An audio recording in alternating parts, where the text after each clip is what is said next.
Hey y'all, welcome to, or welcome back to my channel, Scotty Cherie Reads. Today we have a list of potential hopefuls for the year. I have my 25 books that I would like to read in the year of 2025. So grab a drink and let's just get right into it. Okay, jumping right in, we're gonna start with fantasy. And fantasy is very high up on my list because it's one of my favorite genres, and I realized that in 2024, I hardly read any. If you can see, this whole shelf over here is dedicated just to fantasy books, and I am ashamed of how many of them are unread and how many unfinished series I have from authors and series that I really like. So I'm making that a priority this year. And the first example of that, which is numbers 1 through 3, is the Poppy War trilogy. So I read the first book, The Poppy War, several years ago and absolutely loved it.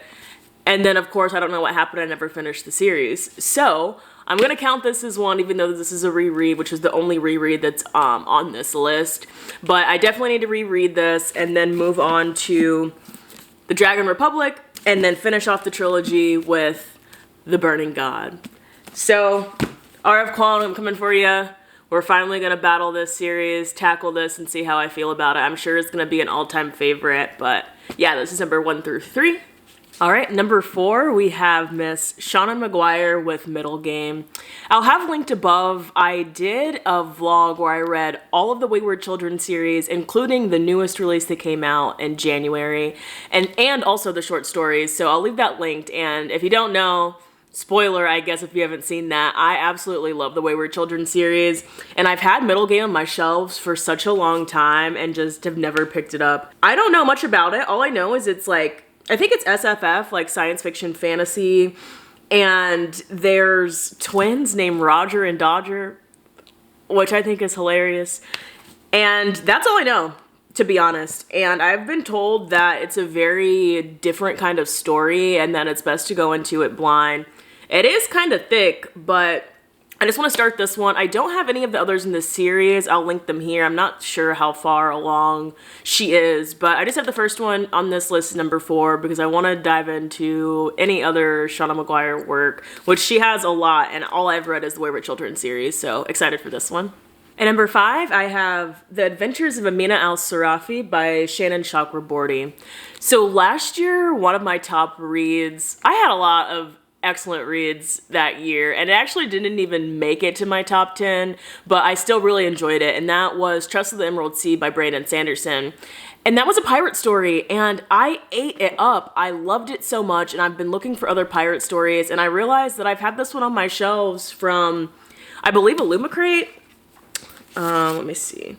Or Fairy Loot, since like last February. So I also know that this is a beloved author because she wrote the City of Brass trilogy that I'll have here, which I haven't read. I haven't read anything by her. So I figured, why not do a pirate story that has an older female lead, and the author is super well known and liked. So I'll read this. This is the only one of her books that I have on this list, but figured I'd start here. And I think that the second book in this series comes out this year as well. So I'll be on the lookout for that and just get started with this year. All right, I know y'all are gonna be annoyed at me for number 6 and 7 because I've talked about this author so much and like hardly read anything from this author last year. So this year, I'm definitely going to finish the Mistborn trilogy and hopefully continue on. These are the only 2 that I have on the list. I don't have Mistborn here because I don't think I need to reread it. I've read it like 2 or 3 times and then just haven't continued. I have started The Well of Ascension, but I would get like a 4th into it and it was just slow and I kept putting it down over and over, but I'm committed to finishing it. I'm sure that it's gonna get better. I think that this will be one of my favorite series, and then I wanna move on to the Stormlight Archive. So I have Well of Ascension and The Hero of Ages on this list, and they will be read this year, I swear.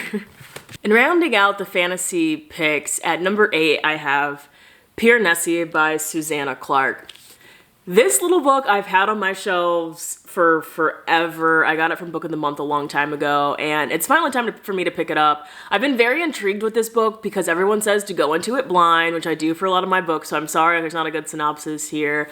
But they say it's just really, really weird and kind of labyrinth-esque, and it's like a difficult book to get into right away, but if you kind of go through the writing and get it figured out, then it's worth it, and it just leaves an impact for a lot of people who've read it. I don't know anyone who's read it that didn't like it, and the Goodreads ratings are so high, so I just want to sit and like hopefully finish it in one day and let you guys know how it is. So that's the last fantasy book on this list. And now we're gonna move into horror. All right, starting off the horror genre, at number 9, I have a fatty, which is House of Leaves.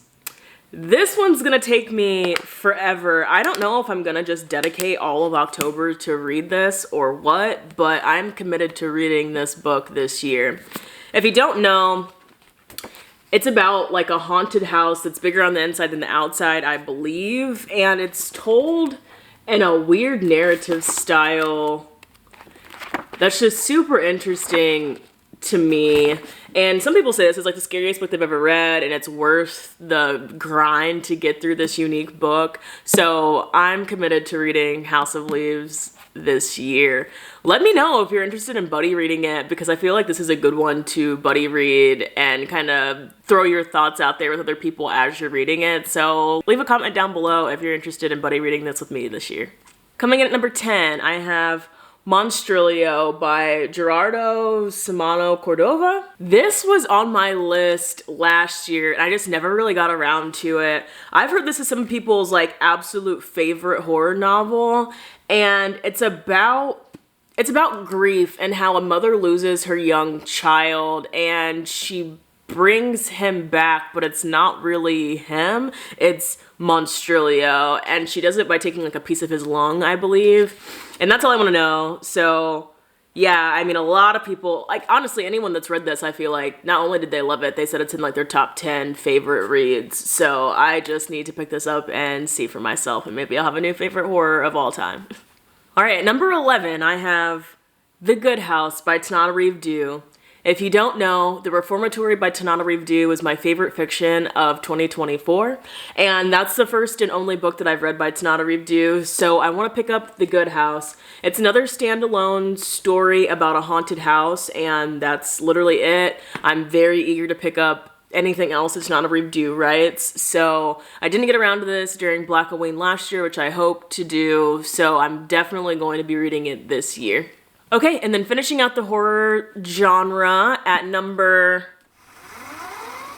12, I have Stephen King's The Stand.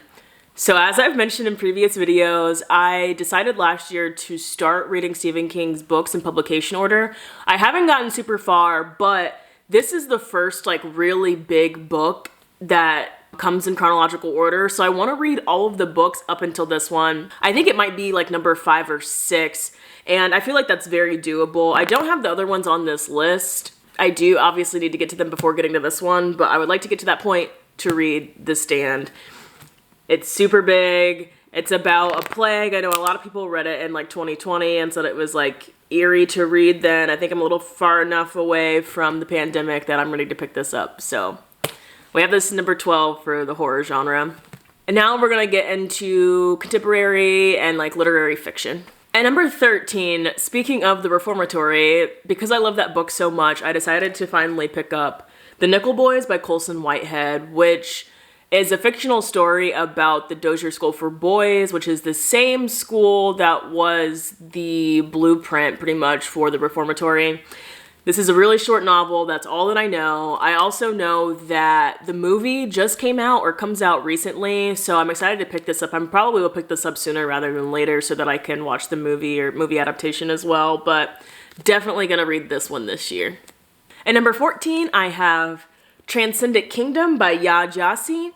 I've read Homegoing, which is right here, by Ya Jasi, years and years ago. And it was one of my favorites that year. And this one's just been sitting on my shelves forever, and I don't know why I haven't picked it up. I also know that like my mother-in-law and grandmother-in-law really like this book, and it just sounds like it's right up my alley. I think it's about a woman named Gifty who's a PhD student, and she's like studying about like drugs, I believe, but like her brother's dealing with addiction and just kind of figuring out how to grapple with all of that. That's all I know, but Yajiasi's book was one of my favorites of the year that I read it homegoing, so I'm very excited to pick anything else up by them. All right, at number 15, I have The Prophets by Robert Jones Jr. I've had this one since 2021 when it came out in Book of the Month, and I haven't read it. And I've always been very interested and have heard nothing but great things about it. It is a slave narrative, but it's about a gay couple that are trying to escape together. And that just sounds intriguing as hell to me. So I plan on picking this up actually next month for Black History Month. So let me know if you plan on reading it that month or if you'd like to buddy read it with me as well. Okay, and then rounding out the contemporary category, I have a big one that I am kind of ashamed to say I've never read, which is The Nightingale by Kristen Hanna. I actually haven't read any Kristen Hanna, and everyone and their mother has read at least one of her books, and this is the only one that I own. It's been on my list for forever. It's a World War II story. That's all that I know. I know it's heartbreaking for a lot of people, and it's finally time for me to pick this one up and see how I feel about Kristen Hanna. So The Nightingale rounds that out, and let's move on to romance. Okay, getting into some romance picks, because last year I started reading a little bit of romance and found what works for me, so I'm really excited to start number 17 with This Could Be Us by Kennedy Ryan. Talked about Kennedy Ryan so many times on this channel. The third book in this series is coming out this year in May, I believe, so I'll be picking this up sooner rather than later. Very excited to continue in this little series. Kennedy Ryan can do no wrong. I'm very excited to pick up Soledad's story and then eventually pick up Hendrix's story. At number 18, I have a booktube darling, and that is Miss Abby Jimenez with Part of Your World. I actually own all three in the companion series, but I haven't picked up a single one yet. So I will definitely be picking up Part of Your World and starting at least that one this year in 2025. I don't want to know much about this at all. I just want to go into the romance, not knowing anything, and just dive into it. It is a little thick. Yeah, it's like close to 400 pages. But yeah, I'll definitely be picking up this one this year. At number 19, I have Who Can Do No Wrong? I'll give you a second to put it in the comments. And that's Okweke Emezi with You Made a Fool of Death with Your Beauty. So if you don't know, I absolutely love Okweke, and this is one of the last books that I have to read from them, and I think I'm ready to pick up this romance. All I know is it's a romance, and I know that this one's pretty polarizing. I mean, all of their stuff is, not gonna lie, but I'm excited to see where I fall with this romance. So yeah, this one is number 19. Now moving on to a classic. I've been collecting the Penguin Cloth Bound classics for a while now, and I just don't pick them up enough. So I didn't go too crazy. I just picked one, but this is one that a lot of people in the comments in 2024 told me that I need to pick up, and that is Pride and Prejudice by Jane Austen. I don't know anything about this story, to be honest. I've never seen the adaptation, I've never read the book, and I don't know how I haven't been spoiled because it's everywhere and everyone loves it. So let me read it before it does get spoiled for me. Yeah, I mean, this is a lot of people's favorite books, and I'm interested. I picked this one because a lot of people who don't generally read classics, they still really appreciate this book. So I'm sure that I'm gonna have a great time with it and see how this has influenced a lot of other stories, because this is the blueprint for a lot of like contemporary stories, romance stories, things like that. So yeah, this is the one classic that I have on this list at number 20. All right, moving on, I have one science fiction at number 21, and that is Kindred by Octavia E. Butler. So I read Parable of the Sower last year, and it was honestly just okay for me. It's weird to think about because I feel like now I think about that book a lot, especially with the wildfires that are happening in California right now, but that's a whole other conversation for a whole other video. But unfortunately, it was just average for me, and I don't think I'm going to continue with the series, but I'm obviously going to give Octavia E. Butler more of a chance because I'm sure that there's something here for me, and I think that Kindred will be more up my alley. It's a sci-fi book where the black character, for some reason, keeps getting transported back into like slavery times, and obviously that's very dangerous because she's black, and that's pretty much all I know. I know that there's like a white little boy that she's like trying to save, I believe, and just chaos ensues from there. So very excited to pick this one up in 2025. And then I have a few nonfiction here that I really want to get to, and coming in at number 22 is Evicted by Matthew Desmond. So this is all about how people face eviction and understanding poverty and economic exploitation. Yeah, and how we're all like super close, like 2 paychecks away from potentially being unhoused, you know? So this is gonna be a hard read, but I'm interested to pick this one up. At number 3, I have the new Jim Crow, Mass Incarceration in the Age of Colorblindness by Michelle Alexander. This is a book that's been on my list for forever, like literally since I've been in high school, and just never picked it up. So it is very much time to read this one about prison abolition and the school to prison pipeline. Gonna be another hard one, but definitely need to pick it up this year. And the last nonfiction on this list at number 24 is Just Mercy by Brian Stevenson, a story of justice and redemption. So I believe this is the story of Brian Stevenson, which I believe is a lawyer, and one of his cases that he had with someone who was falsely incriminated, and hopefully he gets out. I don't even know if that's 100% true, but I've heard nothing but great things about this one, and definitely want to pick this one up. And the last one I have here is a graphic novel that you've seen in other videos. Coming in at number 25 is My Favorite Thing is Monsters Part 2. I waited years and years and years for this to come out. Literally, probably like 6+ years for this second book to come out after reading the first one. My Favorite Thing is Monsters Part 1, and absolutely loved it. And this one came out finally last year, and it's still just been sitting on my shelves. I don't know what I'm doing, but I'm very eager to pick this one up and continue on. I'm sure that I'm gonna have to read the first one, but and then read this one, but we're just gonna put the second one on the list at number 25. All right, y'all, that's it. That's all.